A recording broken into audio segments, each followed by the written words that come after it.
8, and we are delighted to say Tommy Walsh is with us in studio. Tommy, how are you? Yeah, good morning, Ger. What's the level of nerves like? When do you start the build up now to an All-Ireland final like this? You've been thinking about it non-stop for 2 weeks, or you try and hold it at bay because you don't want to peak too soon?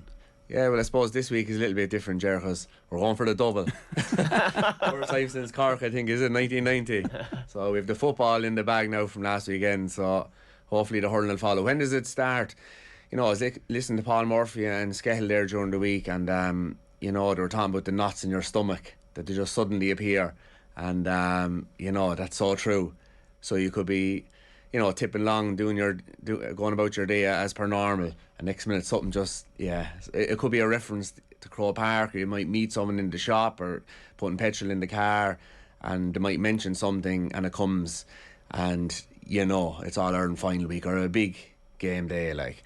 And could that happen at any point in the week, like Monday, Tuesday? Oh yeah, well, I'd say any time after the All-Ireland semi-final, right? But it kind of gets bigger as the closer you get to the game. And once they're there, do they come and go, or is that it now? You're like kind of in ribbons for the whole week. Just come on, just get through this. Yeah, and I suppose experience helps you in that regard, and maybe winning one will help you. So, like, I was lucky enough in my preparations that I suppose from an underage career you're used to be playing in big games, so the way I used to deal with it was I wouldn't be afraid of it. So when it came in, I used to let it flow back out, right, instead of saying, oh, why am I feeling like this, which the game is over, and I used to just let it come in and out, right. So I think about something else straight away, so I wasn't running away from the fact, but I was able to, I suppose, get by that way. And as well, my first year on the panel, like, it was actually 20 years ago now, 2002.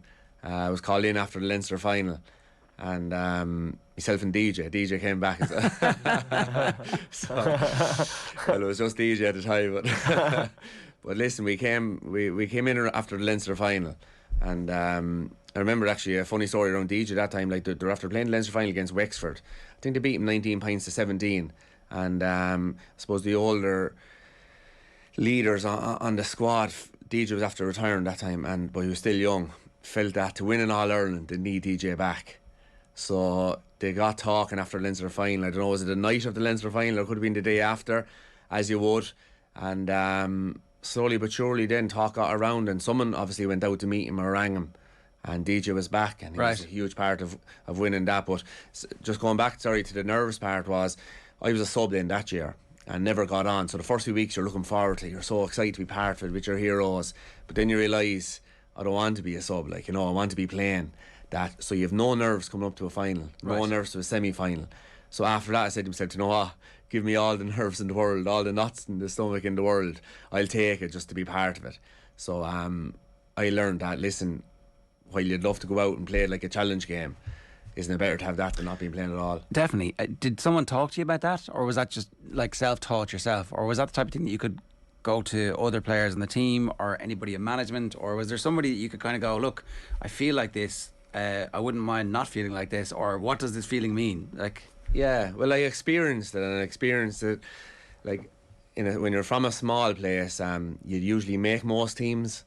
So there was once I didn't make it when all the friends in my class, it was kind of a league game, I think it was against the Borough, in the Borough, and a sub again, and it was rare enough, I suppose, at the time, because I said, from a small place, but I hated it. And so I think through experience of going through the feelings of having nothing and no nerves, no anticipation, no excitement, I said, you know, I learned that I'd rather have it all. So, and then you learn from just being there, I think, then, that just let it in and out. And obviously there'll be lads passing on messages throughout. I can't remember exactly. But yeah, but that whole pressure is a privilege cliche that exists now, that you were living that basically. Like, I want the pressure, I want the nerves, because that means that I'm in the team, and that means there's something big, there's a prize on offer. Absolutely, and I probably lived through it, so I lived through without no pressure. Yeah. So I knew both sides of the coin. It wasn't the grass is kind of greener. Whereas maybe if you'd made the team in the first year, it might have been completely different. Oh yeah, I'd say all the pressure would be on you, and you'd know no different, because you've seen the heights straight away. Like, was it Tiger Woods was talking about the live golfers there yesterday, and he was that these guys are getting money without going through the dirt, without having to earn it. And it was an interesting one from him, because I suppose, having read his book and that, with his dad and that, even though he became what he became, as in superior golfer to everybody else, the work he put in. And the relentless practice. So he appreciated it, what it took for him to do to get where he got. So the same thing goes for all of us, you know. And then I think big leaders, older leaders on your team help as well. Like when I started, Andy Comfort was the captain, 2002. And like, as of leaders, he is up there. Just an authoritative figure. I'd say it was 2003 All-Ireland Final. I think he was a sub. He was a captain in 2002. 2003 All-Ireland Final, I think he came on and put his foot in. He lost his hurl, put his foot in, and broke hurls off his leg. He didn't even feel it, you know. Now, with old Larry Murphy put his head in where other lads won't put his hurl. But listen, head or leg. Good combination. It's a brave thing to do. What will the Kilkenny panel be like confidence-wise going into this game? Because Limerick, they know this so well now, whereas some of the Limerick Kilkenny lads, they're obviously outsiders. Like, will they have any fear going in? I don't want to have fear, but I think going in as an underdog when you have a great chance is not a bad way to go in. Do you think they have a great chance? I do think they have a great chance, absolutely. They showed that in the semi-final. History is an amazing thing too, and rivalries, and sometimes a team can, you know, no matter when they play or what kind of form or what kind of team they put out, they have the ability to be competitive against another team. Like Kilkenny have always been against Limerick. Like, you go back to John Kiley, these guys have been so dominant for the last couple of years. But 2017, their first year, Kilkenny beat them. 2018, then Limerick turned the tide and we beat them again in 2019. So like, it's 2-1 in that era, and you couldn't say Kilkenny were always the better team. So I think that they have a great chance. To be a great chance, I suppose, Johnny, you have to have, at this time of the year, you have to have a savage work rate, but you also have to have individual brilliance. We're going to talk about the 5 key battles that you've picked out first. I have one last question about the DJ thing. Did the players go to DJ, or did they go to Cody first? Like, because Cody had to be on board with DJ coming back, right? Yeah. So did yeah, I can't remember that now. I only thought of it coming up in the car there, to be honest. But big enough for Cody to, like, it definitely happened as regards the players chatting around as doing, you know. Somebody had to go to Brian and say, listen, you know, he's really good. Could we get him back? And we won't mind if he comes back. Yeah, but you see, there's another kid called Tommy Walsh you could bring in as well, Brian. Yeah, I don't think they said that. But see, DJ, rewind back the clock, like, DJ was a god.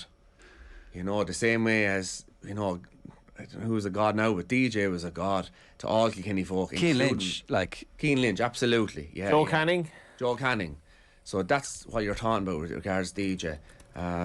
Like I often spoke about here before, like when DJ was in the county final, Kilkenny, he used to bring 5,000 more people to the final. Yeah. It was the buzz that when he got the ball, but also it was the humility. He was so nice. Like, you know, Mikey Carey, his son, there's talk about Brian, he managed DJ to an All-Ireland final. Now he's managing Mikey into to contest an All-Ireland final this weekend. Well, in 2002, Mikey and Sean, his brother, they used to be in around when we were stretching. They were in around the train sessions.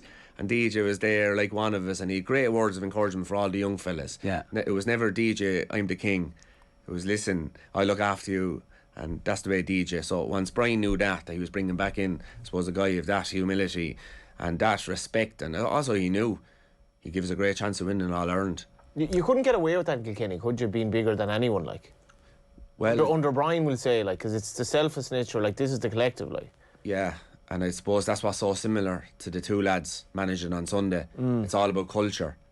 You know, John Kiley's the very same. Like, you see him speaking on the papers there this morning about they love going for a coffee together. That was really interesting, and they holiday together, like, and they enjoy each other's company. That seems to be important when you reach this level where it's relentless. The level of dedication and commitment that they have to enjoy each other's company, otherwise it wouldn't work.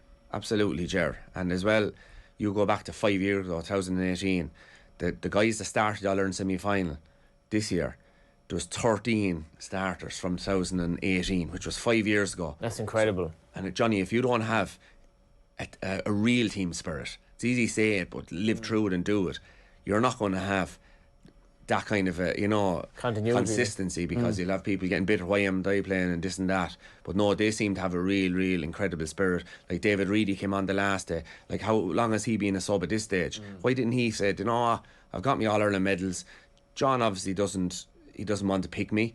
I'm going to move off now and get on with my life. No, he stayed going. Would Limerick be in the All-Ireland Final this weekend only for David Reid? So it goes back to, he said, it's spirit and, you know, togetherness, enjoyment. And did you guys have that, or was it a bit different? no, we loved it. Right. Now, we didn't really have to, the gym wasn't really, so like we met 3 times a week. Yeah. So we met each other, it was great crack, and trainings were tough and all that, but we were allowed to be ourselves. Like, I know Brian Cody in his interviews, he's very much, you think he's, you know, the school teacher kind of, listen, there's no fun here. But he loved all that. Right. You know, like the characters, like you hear about the John Mulhalls, the Racker Codys, who's the kit man, fierce and part to say up. They're laughing and joking, going around, high-fiving, and he loves all that. You have to have it, like. And you have to have it, and they know that. Because if you have this dour kind of a camp, sure, it's grand when you're winning. But as soon as something goes wrong, that's when you'll see people walking away or giving up, or, you know, like you see, one interesting point is, you know, Paul Mannion's interviews since the club, he finds that there was just too much involved. But we were lucky enough, we came before that era. Yeah. We didn't have really the analysis. And there was no one tracking your calories or your heart rate or any of that stuff. Absolutely not. And the way we believed at that time, and it was probably before the current era of, you know, science and that, was if you're playing well, you're doing the right things. If you're eating 5 breakfast rolls a week, stay eating them. It's working on Sunday. You know, I always say 1,005 now. We didn't win the All-Ireland, but I had a fry every day this summer, working on building sites. You know. Now again, we didn't win, so maybe it wasn't the right thing to do. I should have been eating the fruit and the pasta. So you know, but it was a different era, like, you know. That's actually like that. That's what 2005. Like that might as well be like 1940. It's that alien to this year. Like, can you imagine doing that now? Like you wouldn't get away with it maybe once a week. Yeah, no. It's mad, isn't it? Well, maybe these players are training so much that you can. I'd say you were working off whatever, you know, and then training on top of it as well. Yeah, that didn't work then. Listen, it's all to do with confidence too. If you think you're doing the right thing, you're doing the right thing. I remember 2000 and I don't know what year it was. Paul Murphy was after coming onto the panel, and probably won. So it could have been 2013 maybe when we lost. But Paul was after putting on a bit of weight, and you know, they were on to him, you know, what's he eating, because you have to give your nutritional plan, what you're eating day to day, you know, and he was eating this and he's eating that, and we have the goujons down in Langton's, you know, the meal you have after training. The nutritionist is like, goujons. And we were after eating goujons for about 10 years, after winning 7 or 8 All-Irelands, you know, and they didn't know that we were getting goujons to Friday, you know, and so they were gone off the menu after that. So what I'm saying is, the way I looked at that time is we were eating chicken. So chicken was good. Like bread was good. It was carbohydrates. And so like a lot of it to do was in the head. Yeah. Tom Brady talking about as well. And another good one about that was, I don't know do they still get it, but Friday nights for All-Ireland. So you know the way you be eating, trying to eat right, especially championship. You know, like say if you're having a cup of tea during January, February, March, you probably have 4 or 5 digestive biscuits with it. Like, you know, you might have no snack bars as well with it. But coming into championship, you'd only have the cup of tea. You might have you over a banana or something like that. That was the sacrifice we were making. but and the same in Langton. So you weren't allowed to have dessert. You know, now in the start of it, probably before our time, you probably were allowed to have dessert, but now you weren't. But the Friday night before an All-Ireland, the biggest game of your life, really. You could have anything. You could have fit rolls, you could have cheesecake, you know that. And you know what? Looking back, it was great. It was well off. Like. We were so excited getting the old cheesecake or the fit rolls. You know, it led into a great feeling. Yeah. And then you were buzzing come Sunday. And, you know, sure, what did it really matter at that stage? But, absolutely. You know. And did everybody hate Paul Murphy for getting the goujons taken off the menu? I did. It's your fault. I want my goujons. Oh, we weren't happy with it. No, Usain Bolt loves the chicken nuggets. I mean, well, that was it. Apparently, that was all that.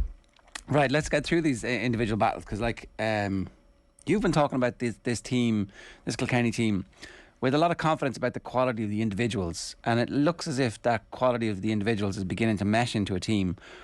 It's been quite the journey from a group who were uncertain about how to play through the lines to a team who now looks fairly confident doing that, but who aren't just a team who plays through the lines, who can go long if they need to. Yeah.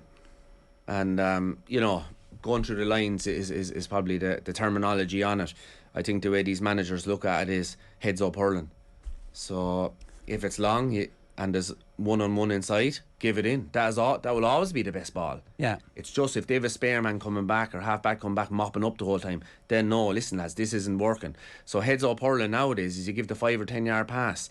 If there's a lad free, you will often see a left half-back or a right half-back will be free when someone in the full back line gets it. Why is that? Because the big danger as a midfielder or a half forward is when a guy gets in the full back line or out around then, he launches it and there's a goal opportunity. So you will kind of naturally start drifting back. Yeah. So it often leaves a wing back free out on his wing. And you see, Kyle Hayes isn't there anymore, but Diarmaid Burns and Dan Morrissey, you'll often see, probably not Dan Morrissey, probably more of a marker, but definitely Diarmaid Burns. And Kilkenny did that the last day. And it was Croke Park then is such a different place than Salt Hill, such a different place than Nolan Park. Whether they are or whether they aren't, Croke Park is bigger. You know, and it isn't really. It's nominal if at all. Like it's just psychologically or something. I understand that, Jay, but I still can't get my head around it because playing on it's massive. And like I played in the old Croke Park. The old Croke Park was small, and it had hills and bumps and hollows. And I was amazed in 2001 playing as a minor. Thought Croke Park was only the biggest field of all time, and it was tiny. I couldn't get over it. It was like nearly playing on a soccer field or a rugby field. But the new Croke Park, I'm not sure what year that came in, the new field. I think it was around 2002, I'd say. Yeah, it was 2002. That was huge. And I know what you're saying, and the metrics are probably the same as some places, but listen, it's all about when you're out there, and it is massive. And it's spatial awareness, and it's like the fact that 80,000 people and all that. I think, well, or the fact that the stadium is so big that, like, maybe it's the. And the funny thing is, in the smaller grounds, you'd say the people are close to you. It is smaller, but Johnny, 80,000 people or 2 people in Croke Park, it's still massive. I always found that there's more space to find, lads. So I think it might suit him, Ger, to play more this style. They tried it up in Salt Hill against Galway and they're overturned for about 1-4. Kilkenny. And so there was a crisis then, I presume. Like, I can only imagine what training is like after that. But they stuck with it because they had to stick with it because they had to evolve. Yeah. If they're going to beat Limerick, which is ultimately what, at the start of the year, everybody was like, well, okay, it'd be great to do well this year, but we have to beat Limerick if we're going to win this thing. Yeah. And like you say, they stuck with it. They did and they didn't. I think when the pressure came on them in Salt Hill, they went back to launching it. When the pressure came on them in Nolan Park against Wexford, they went back to launching them. But since then, they seem to me, listen lads, this isn't working anymore. We have to be able to play it around, and if it's on, give it in. If it's not, though, and it's not working. So let's talk about some of the battles, right? You picked Paddy Deegan versus Gilroy Hegarty. Hegarty got taken off in the last game, which I haven't been so. The goal in the previous match was so spectacular. Like, if Tony Kelly's point hadn't happened, we'd be talking about it as one of the scores of the season. And we probably will be at the end of the year anyway. Yeah. But our backs did quite well. Like, our backs did quite. I think four of the Limerick forwards came off. I think taken off. The subs didn't do badly either when they come on. But Paddy Deegan's story is fairly amazing. Part of that under-21 team beaten by Westmeath. There's 8 of that crew who were on the squad here, which again kind of gives voice to that whole maybe winning isn't the best thing for a lot of young teams. But also played up front for the club last year in big games and can win his own ball and understands what the role of the forward is if he's going to do that, but has really emerged as one of the best defenders in the country. Yeah, and I've been watching Paddy since a young lad, playing in CBS, Kilkenny CBS inside in Kilkenny as a full back, centre back, mostly a full back, even with O'Loughlin's and Loughlin's minors. He was never on probably brilliant teams, but he was always brilliant. He was inspirational, and he's one of them kind of characters. Yeah. He comes out with a ball, and he's like Brian Lohan coming out with a ball. The whole place gets a lift off it because he's wholeheartedly, he'll die with his boots on, and that's the kind of player he is. With the club last year, he went up full forward, centre forward, kind of a roving role. But everyone saw him as a guy O'Loughlin's would have had smaller forwards, so they probably wanted someone to go up and shake it around a bit so that the boys could maybe get their scores, because you need that balance in a forward line. But he did that and so much more. He scored 2-3 or 2-4 in the county final. He scored 5 and 6 points goals right throughout, consistently throughout the championship and throughout the league part of the championship. So he has so much more to his game than just this guy that goes in and is a tough nut. He has it all really, and he deserves it all because he's put so much time into it. And No, he's going to take on Hegarty. Listen, I don't know what the matchups are. This is what I would do.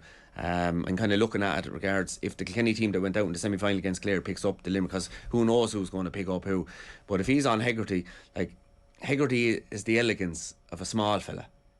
The goal he scored was in the Munster final of the round robin against Clare, where he took the ball off Tom Morrissey, flicked it over the head and into the back of the net. One of the greatest goals ever, like. One of the greatest goals ever on the big stage. He scored 2 goals, was in last year's All-Ireland final. Just in, picks the spot, glides it into the corner. Pines, he's a brilliant man under the high ball. His father is a great man for under the high ball. He's probably even better. And, probably from the footballing background as well. Yeah. So I think that's going to be 2 tough nuts. And that's what makes it interesting. They won't go back from each other. And now for Kilkenny to beat Limerick, whoever's on Hegarty, if it's Paddy Deegan, he'll have to follow him. He'll follow him into the dressing room. So you think that's like a proper man marking job then? Oh, absolutely. I think that whole half-hour line. I think Limerick, if you give the half-hour line space, what if they all disperse and then leave all the space for Gillane, where it's like, so if you're doing the man marking thing, does that mean Kilkenny have to play a bit of a sweeper in front of Gillane? I don't think so. I think how they beat Limerick in 2019 and how you beat them is you have to put unbelievable pressure on them coming out with the ball. Right. So you can't. So it's the forwards who are doing that defensive job for you. And if you go back and look at the replay of 2019, that's what they did. So when Hannon and these guys gets the ball, they look up. They can't look up. They're being drove back and back. So when they do hit into Gillane, it's a 50-50 ball. Right. Even a kind of a 60-40 ball they do. So if I was to analyse about the half forwards creating space, it's too late. If it's the ball coming out. It's the ball coming out. Okay. Absolutely. Yeah. Adrian Mullen's been sensational. Like is coming into the senior hurler that we knew he would be. After the injury and has made a significant comeback from that. So him versus Will O'Donoghue is your next individual battle. Yeah. Like Mullen. I like all the Ballyhale. As in Kilkenny, we admire Ballyhale because they do win so much, they hurl so beautifully and with grace and humility. And Mullen, like his brother Darren and Paddy, they've been a savage family growing up. There's a good few of them Mullenses in it, all youngsters, and they're brilliant hurlers. They make the ball talk. And Adrian has been doing this with Kieran's, with underage Ballyhale teams since he was a young lad. And to see him now achieve and probably reach his potential, and probably, there's far more in him as well, is great when you're watching a guy since he was young. Like his brother had a great sidestep there, and they're very natural hurlers. I'd say if they played any sport, Ger, they'd be brilliant at it. And now, he's on and off the team, he does his cruciate, does 1 or 2 cruciates, but now he's back. And like no one knew if he was going to be on the team or not this year. Suddenly he's top scorer from play. Yeah. No, past Tony Kelly. And I think it's an amazing achievement for him coming back from what he did. 2 club All-Irelands. Like he turned up against Boris Lee, scored 3 points from playing that club All-Ireland when, scores were hard to come by. And sure, he's taken on Will O'Donoghue. I calls him the Terminator. Like, if you see anyone solo and Kilkenny lad solo with the ball, he's after him. And he's kind of like, you're kind of trying to get away from him. You're really looking back to see is he there.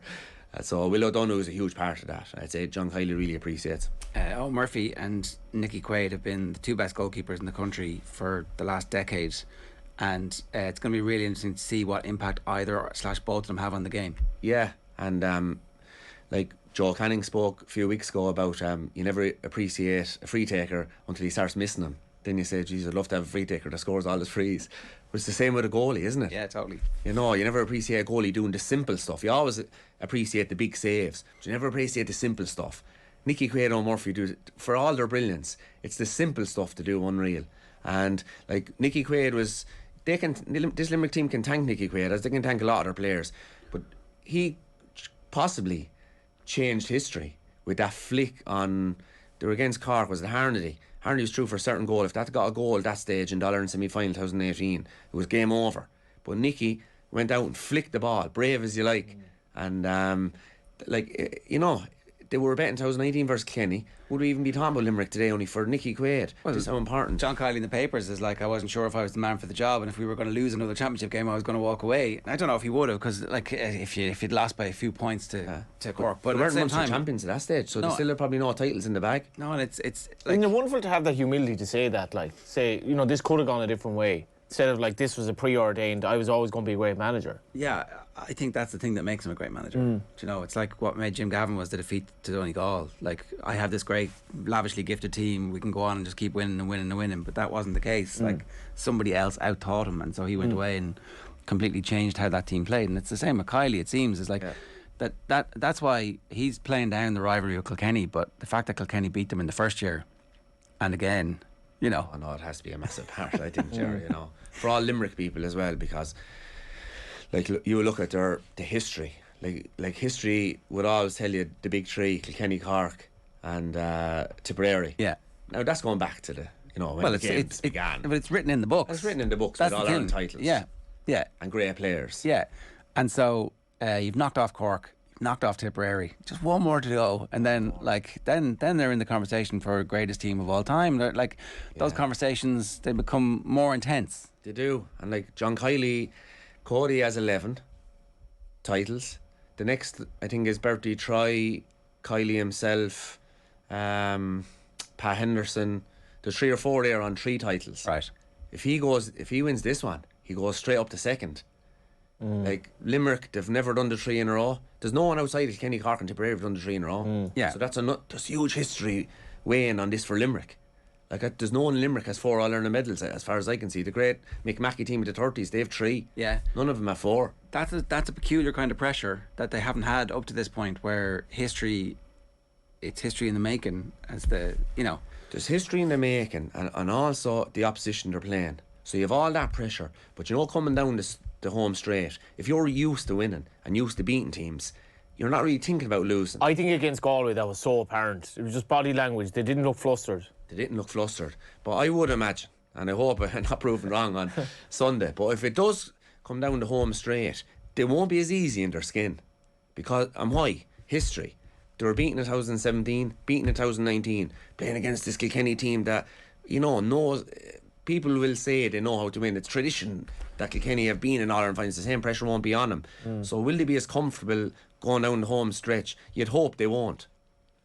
Last 2 quick ones here. TJ Reid versus Declan Hannon. TJ came back a little bit late this year. Obviously, he was getting married. Didn't start a game, but then they got the hurling into him, and he's back. Yeah. Well, it's funny you say the hurling into him. It never leaves him. You know, he's just always hurling. And but a huge motivation for TJ is, like, he was captain twice before himself, 2010 and 19, I think. 2019. His brother's captain, and there's no greater feeling. There's probably a more. You're probably more proud if your brother or maybe your best friend becomes captain. Get him up the steps. You know, like, when I was part of it, like, I was never lucky enough to be captain, or it didn't really bother me anyway, but to see your best friends going up the steps, like Hoagie and Larks. Yeah. I remember, particularly when they were, because I was close to them, when they were captains, it was a huge motivation. I'd love to see him, you know, lifting it and drawing the photos. And so for TJ to see Richie, and you have to remember, like, Richie was on this panel for a long time, but he stayed going. He didn't say, listen, life can be better, let's go to Australia, let's do this, I'll stick around here. Suddenly he's centre back in the team. Now, he has been fantastic for Ballyhale as a centre back. I'm not sure why we were playing him midfield for the last couple of years. He's always been a brilliant centre back, and he's now could be, you know, well, whether they win or not, he has captained his team to an All-Ireland. So TJ, I'd say, will be a huge motivation for him to do that. Yeah, definitely. Declan Hannon, will they do anything with TJ to mix it up in terms of, I don't know, some rabbit out of the bag? Like, because his performance semi-final was nearly up there with his best ever. Like, it was, and I suppose, Johnny, like, you have to look at what will they do or what have they always done. Limerick have never really man-marked as such. I'd imagine Will O'Donoghue will probably make a menace of himself around there. But Hannon is a sitting centre-back. That's what he does. That's what he does best. He's not going to go away from that to suddenly become a man-marker. Declan Hannon was never a man-marker. So you do what you do, and I'll try and do what I do better than what you do. I think that's the way they will do. And hopefully your midfielders will help you out. Just briefly on TJ, where does he stand in terms of free takers? Of the all-time great free takers? He just never seems to miss, like. Yeah, well, if you look at TJ, like, when he started, Henry was the free taker, and he took over from DJ, and Henry probably practiced and grew himself into an 8, 9 out of 10, you know, free taker. TJ then was the same. TJ used to miss good few when he was younger too. Like he was probably a 7 out of 10 free taker. Suddenly he became a 9 out of 10. So the pressure, I think you get used to it, and it suddenly becomes normal. You're used to doing this. So no, he has been unbelievable up there. The last individual battle is Hugh Lawler versus Aaron Gillane. Gillane's had one of those years where he's had an impact in every game, and he's one of the best hurlers in the game at the moment. He is, and maybe we underrate that sometimes. And he's got everything. He's spiky, he's clever, he's hard. He's a hardy buck as well. So Hugh Lawler has his work cut out. He does, and remember DJ used to say, "There's only one bad ball coming into the full forward line." What's that, DJ? No ball. And Gillane reminds me of that. He doesn't need a nice ball. Give it into him high, give it into him low, and he can win it. As you said, Spike, he's bold, and you need to be like that in the full forward line because the lads are going to be uptight on you. Gillane has done it in the big days. Last year's Munster final, when Tipperary had him, he came on, I think he only came on in that game, but he was brilliant. Yeah. And he showed his pedigree, he showed his importance to this Limerick team because they had dropped him. And to come back from that as well is something, to respond the way he did also shows great character. For whatever reason, not in the team in the first place, but that's a moment afterwards in years to come. Himself and Kylie will have a laugh about it, but in the moment, I'm sure there's a bit of heat there. So, right at the very end, we're going to do clutch moments inspired by Sean O'Shea's free. So that was big balls from Sean O'Shea at the weekend. Yeah, that was massive, and hurling games usually get all the credit, but what a game. That Dublin and Kerry game, it had everything you want to see in a game, it had it. And I had just so much respect for him for the fact he missed the penalty, and they weren't the favourites. It'd be different if it was the other way around. Dublin, they have all the All-Ireland medals in their back pockets. This Kerry team doesn't, and people think they should have a few because they'd won so many minors and they've so much brilliance in their team individually and as a collective. So for him to step up after missing a penalty, and the goalie came out and tried to take it. I think Clifford came over and tried to take it, and he said, hold on a minute now. And to be different if it was a guy that was after nailing the penalty in the first half. This is a guy that knew that if he missed this, probably the knives would be out again. And by God, it was some. And the way he curled it over, and even the shaking post couldn't stop it. So, Sean O'Shea. So that was probably, one of the biggest clutch scores. So this week's shout out is clutch scores. What have you got for us? So my top 6. Right, great. Yeah. So number 6, Henry's goal against Tipperary 2009 All-Ireland Final. The penalty? The penalty. Yeah. The penalty. So although it wasn't the last one, if he'd have missed that, we were gone because we weren't hurling well at the time. Tipperary were doing all the hurling, but he came up with that big moment, and I don't think he'd been going. I think he spoke about that. He hadn't been hurling particularly well, he felt, that day. So to do that while feeling it, this is when there was 3 men on the goal. Yeah. I just thought it was just huge sense of relief. We went on and scored another goal after that. Number 5 then, Joe Canning. So now not the score he got against Tipperary, it was the free he got in the 2012 All-Ireland Final. He had to score that out on the wing to draw the game. So I thought that was huge. Yeah. Again, the pressure on that, I think the pressure on him compared to the pressure on O'Shea isn't comparable at all. That was an unbelievably tough to win, not to get to the extra time to win the game. That was a tough free for Joe as well, a really, really tough free. Bad angle, a lot of pressure, and Brian Cody was just behind him, I think, parading the sideline right behind him, and Joe didn't flinch because it wasn't even a free in the first place with him. Davy Glennon. Yeah, Davy made the most of it. I know, fair, and that's what you have to do. But you're right, it was actually at the wrong side for a right-handed free taker because it had spin out like that. Yeah. But if he's on the other side, it would spin back in. So that was an amazing free. And number 5 then. That's number 5. Number 4 then, Tony Kelly. His sideline this year. But he took that as if he was literally just opening the door. It was just whatever. Unbelievable. Totally unconscious. He had no right to go for it, really. That was a pass. Try and make a free out of it. Yeah. But no, he said, listen. And as well, we have to remember, take this into context as well. Clare wanted that Munster. So this wasn't sure it's a month, will be grand. Their All-Ireland Final. This was their All-Ireland Final. So this was clutch for that team and for him. Number 3 then, they're all Clare lads actually. James O'Connor. Oh yeah. He scored 97. Ball came out to him on the wing under the Hogan stand over the bar. It was just, Again, unconscious. I've done this all year. No difference that it's the winning of the All-Ireland and I'm the best hurler in the country and the team is totally reliant on me. It was a sensational point. Yeah. And he told a story during the summer that a training session before that, coming up to the All-Ireland Final, he took a similar effort, I think, or somewhere out around the half-hour line, but was a little bit blasé about it. And Brian Lohan came up and absolutely ate him. Right. So, like, he was here, now whether I wouldn't say James he'd ever do that in blasé, but still, it probably refocused him even more. Yeah. And he scored that. Number 2 then had to be Joe Cannings. So I remember the score he got against Tipperary All-Ireland semi-final. And people think All-Ireland finals is where you win All-Ireland finals. You could win them in a first round.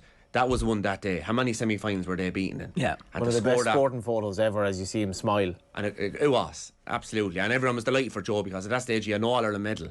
And I know he won a lot of Club All-Irelands and big days, but everyone wanted to see him. The travesty, Ollie didn't win it, so if he didn't as well, Yeah, but in fairness to Ollie, he is a Club All-Ireland, so a lot of people would love to have. So And 4 All-Stars. And 4 All-Stars, yeah.